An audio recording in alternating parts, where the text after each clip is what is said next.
My name is Janae and I've been coming to Key's house for 2 years. If there wasn't a place like this, it would be really a struggle for me as a parent during the summer holidays. We put on cooking sessions for our young people. So not only do they get to eat the lovely food, they get to learn how to prep it. Key's house taught me how to cook rice, and then my mum said, okay, then would you cook it for me? My closest friends here, and I don't get to see them during school terms. Roast chicken and then vegetables and stuff on the side, I really like doing that. I don't really want to be out on the road and stuff, get in trouble, stuff like that, so if I come here, it's more of a safe environment.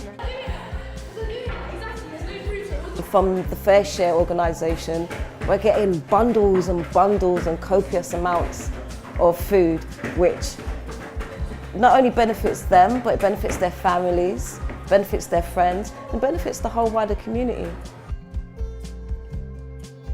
You've seen the amazing work that takes place here, and this is just one of 350 clubs that FareShare is supporting right across the holidays.